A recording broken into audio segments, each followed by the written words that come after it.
Nicolas, bonsoir.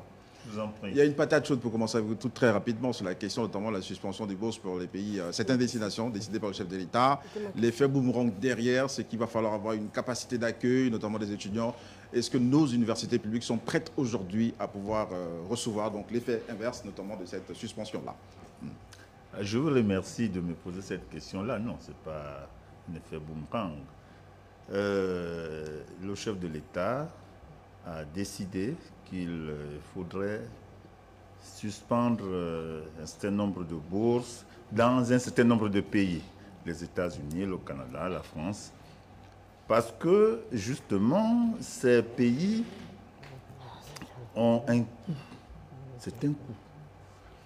Et comme on doit travailler à éviter d'expatrier nos enfants, ils sont de plus en plus jeunes à obtenir le baccalauréat. Et quand ils arrivent dans ces pays, l'intégration est souvent difficile. Et donc, pour des raisons d'économie aussi, et de volonté politique, le président de la République, chef de l'État, chef du gouvernement, son Excellence, M. Brice Clotaire-Oligui Nguema, a pris cette décision. Et à nous, gouvernement, de mettre cela en œuvre. Qu'est-ce que nous faisons? Nous sommes en train de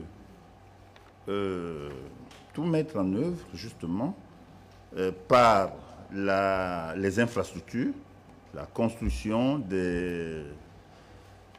d'un certain nombre de bâtiments, de salles, de classes, et surtout la conception des offres de formation. Parce que pourquoi aller faire médecine aux États-Unis alors qu'on peut la faire ici? C'est aussi cela. Donc il faut rationaliser ce que nous faisons. Et donc c'est juste le retour à la raison.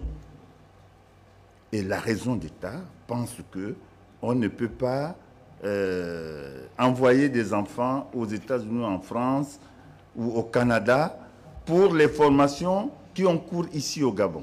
Ce n'est pas possible.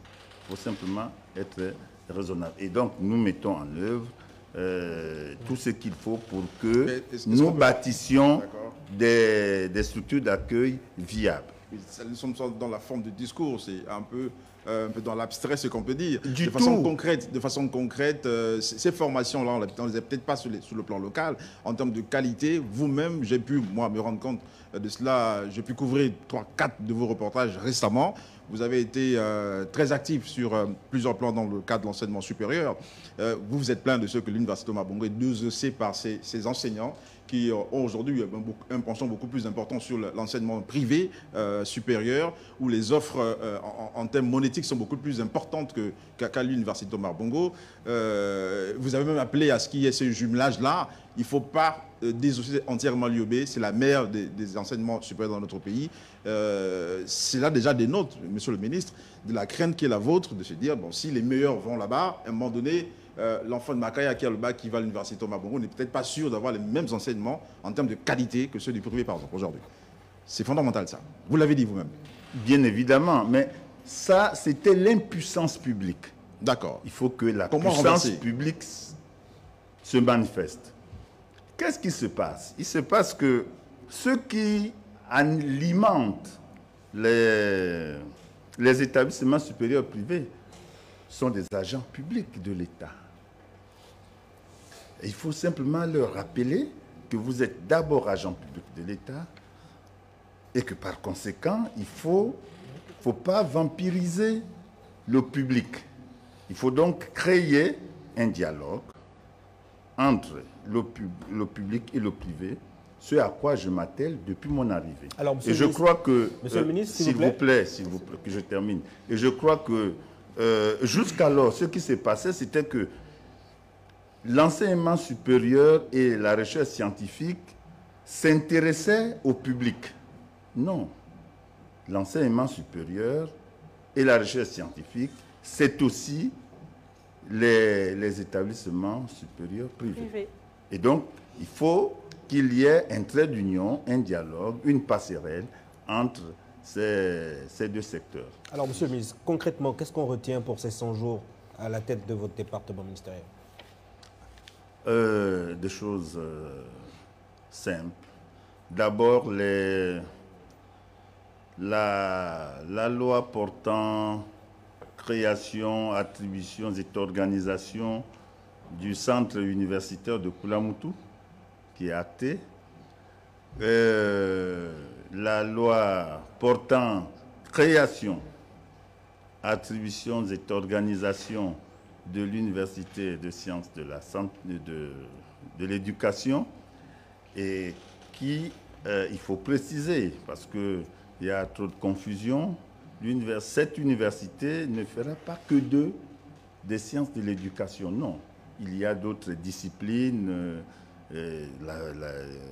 qui tiennent compte des besoins de l'État, des besoins du pays.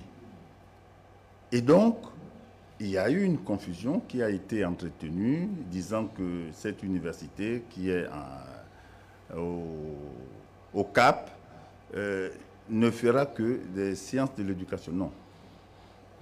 Elle fera autre chose. Donc, il y a des offres de formation qui sont intéressantes. Je peux vous en citer quelques noms qui sont ici.